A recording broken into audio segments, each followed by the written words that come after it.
Cristian, bueno, preguntarte cómo ha sido la parte con Jorge Campos desde el lado de la prensa, cuando te tocaba reportear, cuando te tocaba estar en los campamentos, ¿cómo se veía a Jorge Campos desde el lado periodístico?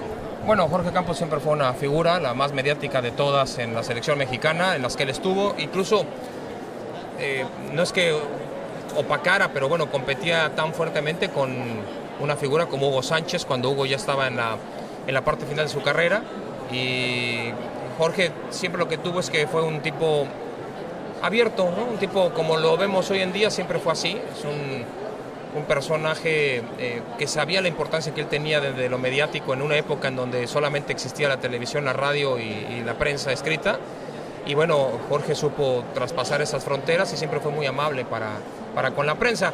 Siempre risueño y sabía que cuando ya no quería dar más una entrevista, pues te tiraba alguna broma más fuerte y se iba, ¿no? Y con eso sabías que ya se había acabado todo. Claro, un personaje que marcó tendencia también en la cancha, a nivel futbolístico. ¿Para ti qué representa Jorge Campos en el fútbol mexicano? Para mí me parece que la justicia le tiene que hacer el fútbol mexicano a Jorge Campos, es la forma en la que innovó dentro de nuestro balompié.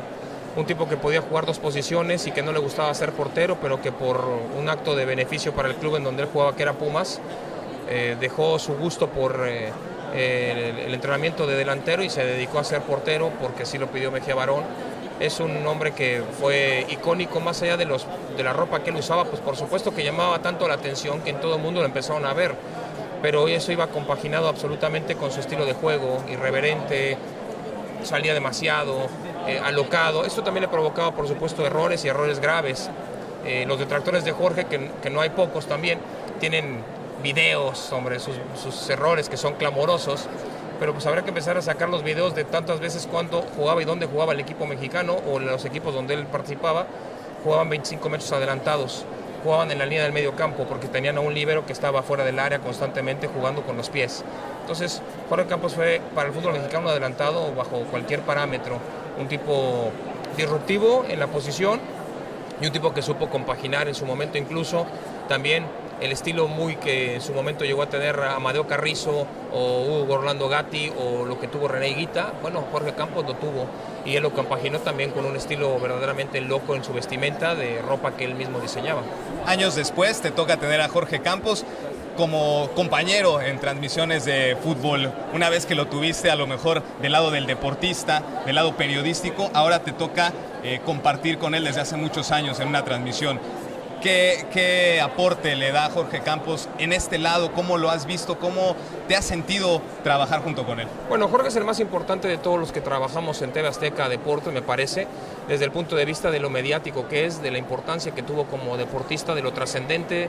Yo he tenido oportunidad de viajar a 5 continentes con Jorge y en cualquier parte, en algún aeropuerto, lo terminan deteniendo aficionados. Entre que se acuerdan de sus atajadas en un mundial o de lo que se acuerdan de sus uniformes, lo terminan saludando.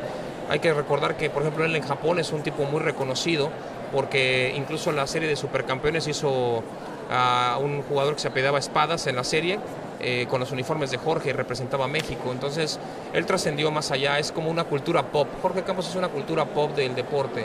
Es un tipo que hoy está en un museo tan importante como es en el centro de París, con una camiseta, que a mí particularmente nunca me gustaron sus uniformes, pero pues es algo que verdaderamente trascendió, es un uniforme distinto, colorido, como todos lo sabemos, tosco, es un uniforme rasposo, pesado. Hoy es imposible que una marca, si acaso, pueda llegar a pensar en hacer una sudadera con ese material. Y bueno, Jorge lo hacía, jugó así, se divirtió mucho en la cancha y con nosotros es un personaje que nos enriquece desde el lado humano y nos enriquece desde su forma de expresarse, a veces unisílaba, diría el doctor García, pero pues nos da frescura, nos da cambio de ritmo, nos da locura, nos da diversión. A veces sabemos lo que va a decir y a veces dice, ¿qué está diciendo? Entonces, es muy divertido, es un tipo que se viene a divertir con nosotros, que él no pretende ser periodista, ni comentarista, ni nada, él quiere divertirse, que sabe un montón de este juego y que a veces se amarra los comentarios para no darlos al aire.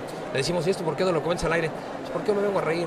Digo, Bueno, perfecto. Pues si eso es lo que viene a hacer Jorge, para nosotros está muy bien, es la risa más cara del mundo. Oye, finalmente, trascendió ya generaciones Jorge Campos, en 50, 100 años se hablará de lo que hizo un guardameta mexicano a nivel mundial. Yo creo que sí. Jorge Campos trascendió. La gente que hoy tiene 35 años, no debe haber una sola persona que no conozca a alguien que quiso ser Jorge Campos, ¿no? En la familia, en el barrio, en la cascarita. Jorge Campos en su época fue el ídolo verdaderamente de multitudes y de muchos niños, de jóvenes que querían ser como Jorge Campos, que se vestían como Jorge Campos, que les compraban los uniformes que salían en cualquier mercado donde fuera, porque prácticamente Jorge no comercializaba los uniformes, no había, los uniformes que él usaba eran estrictamente pues pieza única, porque ese uniforme al siguiente partido podía parecer el mismo, pero tenía distintos colores, el mismo diseño. Luego viene otro diseño con rombos, venía otro con círculos, tenía otro con que parecía, yo siempre lo digo, mosaico de marisquería, o sea, una cosa verdaderamente terrible, pero Jorge los diseñaba y todos los jueves tenía 3 uniformes a disposición con el amigo que le ayudaba a, básicamente, las telas que él escogía, a confeccionar el tejido.